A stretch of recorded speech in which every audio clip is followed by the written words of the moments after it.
Assalamualaikum warahmatullahi wabarakatuh. Hari ini saya akan membahas sedikit masalah Atlantis, dan sebenarnya Atlantis itu asal muasal nama Atlantis itu dari mana, dan apakah benar ada benua yang disebut Atlantis. Nah, sebelum itu saya ingin menyampaikan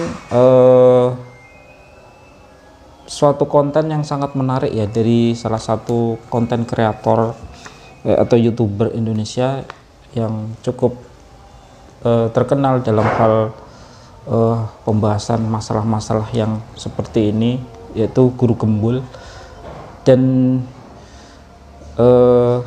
dia sempat membahas, walaupun beliau ini tidak secara tegas mempercayai adanya Atlantis, tapi beliau pernah membahas tentang sejarah pelayaran Nusantara yang cukup hebat. Jadi pelaut-pelaut Nusantara ini diyakini telah menaklukkan banyak daerah di seluruh dunia, menaklukkan seluruh samudra yang ada di dunia. Salah satu pendapat adalah dari Profesor Oliver Walter. Jadi beliau berpendapat bahwa dalam tradisi Cina maupun India pada masa yang lampau itu mereka tidak mempunyai tradisi bahari sama sekali. Bahkan bahkan kapal-kapal yang ada di Cina maupun di India itu hanyalah kapal-kapal untuk mengarungi sungai-sungai atau pantai-pantai. Dan mereka sangat membutuhkan, menurut Profesor Oliver Walter ini, sangat membutuhkan para pelaut-pelaut Nusantara untuk membawa dagangan mereka sampai ke daerah dari Cina sampai ke Nusantara, sampai ke wilayah India atau Persia atau sebaliknya, bahkan kita yakini sampai ke Mediterania dan sebagainya. Itu mereka benar-benar menggunakan pelaut-pelaut Nusantara, bukan mereka sendiri yang berlayar, karena mereka tidak mempunyai kemampuan untuk itu. Dalam komentarnya Profesor Ponco Sutowo ketika mengomentari buku Robert Dick, beliau mengatakan bahwa pelaut-pelaut Nusantara telah menaklukkan banyak samudra di seluruh dunia sejak masa yang lampau sekali, sebelum bangsa Arab, bangsa Cina maupun bangsa Eropa. Tradisi pelayaran ini juga memberikan semacam identitas kepada Nusantara sebagai negeri perlintasan, atau kalau dalam bahasa kita itu kadang disebut lintasan. Nah, dari kata lintasan ini kemungkinan muncullah istilah talantas atau talantang, atau artinya sama ya, terlintas. Nah, nama Atlantis sendiri kemungkinan besar berhubungan antara istilah talantas ini, karena dalam ceritanya Atlantis ini sebuah negeri yang ketika dia tertutup karena bencana, maka lautan bagian dunia yang lain atau samudra yang lainnya tidak lagi bisa dilalui atau ditempuh lagi gara-gara bencana yang ada di Atlantis. Artinya fungsi Atlantis adalah, dalam cerita Plato itu, salah satunya adalah sebagai negeri perlintasan. Nah, ada satu lagi ungkapan dalam bahasa Nusantara yang kemungkinan bisa menjelaskan arti kata Atlantis ini, yaitu atlas. Jadi di seberang pilar Hercules ini, atau di mana konon lokasi negeri Atlantis ini adalah lautan, di mana di situ Atlas dihukum untuk menggendong dunia di punggungnya. Nah, Dari kata Atlas inilah kemungkinan muncul istilah Atlantis. Atlas sendiri sangat dekat maknanya dengan kalimat kita untuk menyebut tumbuhan yang bisa menyangga bulatan air di punggungnya, yaitu tanaman talas-talasan atau atlas. Ada lagi dewa Yunani yang disebut dengan Thalassa, dewa air ya, dewa air. Ini artinya Thalassa itu berhubungan dengan sesuatu yang berair atau sesuatu yang basah-basahan. Dalam bahasa Jawa itu basah atau terkena air itu juga disebut dengan talas atau teles ya. Nah, ini mungkin ada hubungannya. Nah, dalam ceritanya salah satu figur dari salah satu ciri dari benua Atlantis adalah dia memiliki curah sinar matahari yang melimpah, juga curah hujan yang melimpah, atau bahkan dikatakan dia ini beriklim tropis atau memiliki dua musim, yaitu musim panas dan musim hujan. Dan dalam beberapa cerita dalam beberapa pembahasan sebelumnya yang saya sampaikan, pada masa lalu peradaban kuno itu bertumbuhan di wilayah tropis ya. Jadi dari mulai Kumari Kandam di selatan India atau Lemuria di benua Pasifik dan lain sebagainya, itu semuanya wilayah-wilayah yang beriklim tropis.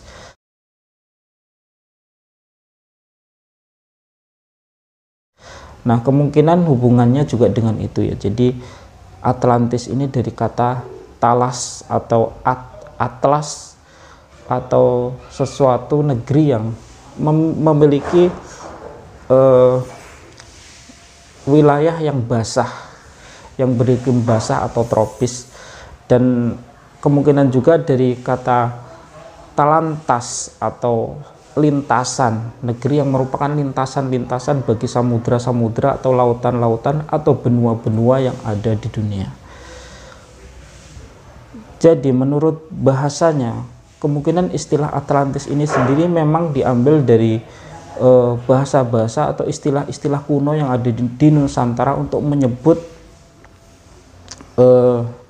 suatu wilayah atau suatu negeri yang ada di kisaran benua Pasifik sampai Samudra Hindia, yang nanti selanjutnya oleh Zulkarnain seperti yang saya ceritakan sebelumnya, dia berusaha untuk mencari negeri ini sampai ke Nusantara.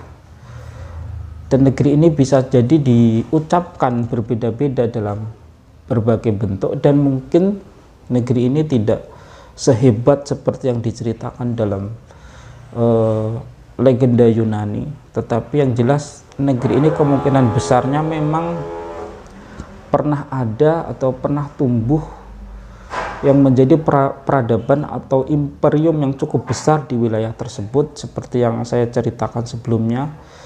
Untuk namanya, kemungkinan nama aslinya kemungkinan berhubungan dengan bangsa Yawa atau bangsa Maju yang masih kenangan tentang negeri itu masih tersimpan di mulut-mulut kita, di mulut-mulut nenek moyang kita, di mulut-mulut Nusantara kita ketika menyebut bahwa suatu bangsa yang kelihatan maju, cepat berkembang itu disebut dengan bangsa maju, seakan-akan ingin menyamakan bangsa itu dengan bangsa yang pernah ada dahulu, yaitu bangsa maju. Atau kemungkinan juga namanya adalah bangsa Nu. Bangsa Nu ini saya jelaskan di prolog Leluhur Nusantara ya. Nah, Nu ini jadi dalam cerita yang ada di dalam legenda suku Maya di benua Amerika itu ada suatu bangsa yang pernah berdiam lalu ditenggelamkan, lalu mereka pindah ke semenanjung Yucatan dan menjadi suku Maya. Nah, peradaban besar yang pernah mereka tinggali sebelumnya yang ditenggelamkan itu mereka menyebutnya peradaban Mu, yang ini selanjutnya nanti ditafsirkan sebagai Lemuria ya. Sebenarnya itu namanya Mu. Bangsa Mu ini kemungkinannya ada hubungannya dengan bangsa Nu yang ada, atau Ainu yang ada di eh, utara Jepang yang dekat dengan Siberia atau Rusia itu yang sebelumnya kita bahas dalam pembahasan khusus mengenai panggilan Mas ya. Nah, ini juga kemungkinan ada hubungannya dengan bangsa Nu yang juga ada saya sebutkan di prolog Leluhur Nusantara, yaitu bangsa yang menyebut diri mereka sebagai bangsa keturunan Nabi Nuh ya, atau Nusa. Sa itu bahasa Austronesia kuno artinya satu ya. Nusa berarti satu keturunan Nuh atau sesama keturunan Nuh. Nah, bangsa Nuh ini kemungkinannya terucap di lidah bangsa Maya ini menjadi bangsa Mu, atau mungkin memang mereka menyebut bangsanya sebagai bangsa Mu. Mu itu artinya daratan atau tanah yang besar.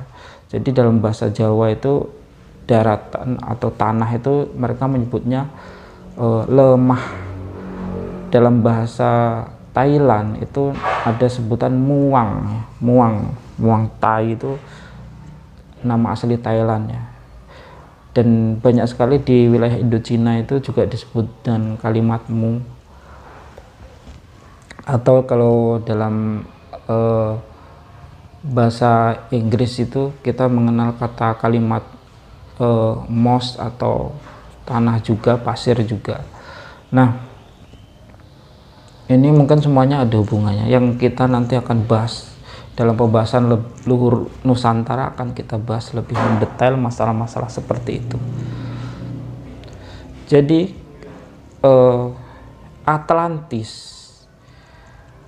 Lemuria, Kumarikandam dan lain sebagainya itu adalah negeri-negeri yang pernah muncul di sepanjang lautan tropis sekitar Nusantara dan sekelilingnya Pasifik sampai ke benua Afrika maupun benua Amerika, dan itu hanya sebutan-sebutan yang digunakan oleh orang-orang di sekitar wilayah tersebut, dan nama aslinya nanti ya kita akan bahas lebih lanjut nama aslinya apa. Yang jelas nama Atlantis itu sendiri adalah nama yang digunakan untuk menyebut sifat dari negeri ini, yaitu sebagai negeri talantas atau lintasan-lintasan, atau negeri yang basah, atau dalam bahasa Jawa itu teles, atau dalam bahasa Yunani itu dewa air itu Thalassa ya, atau berhubungan dengan Atlas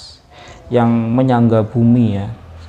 Jadi ada suatu Atlas itu digambarkan menyangga bumi. Kalau dalam bahasa Nusantara itu talas-talasan itu suatu daun yang besar yang di atasnya bisa menyangga bulatan air. Mungkin ini saja pembahasan kali ini. Kita juga bisa mendapati banyak hal ya. Jadi ketika kita membaca buku seperti Eden in the East ini, saya mendapati memang banyak sekali peradaban di wilayah tersebut, terutama di daerah Pasifik sampai ke wilayah seluruh dunia. Itu memang sumbernya, kalau menurut Stephen Oppenheimer, itu dari Nusantara. Wallahu a'lam. Nanti kita bahas lebih lanjut dalam pembahasan lainnya. Wassalamualaikum warahmatullahi wabarakatuh.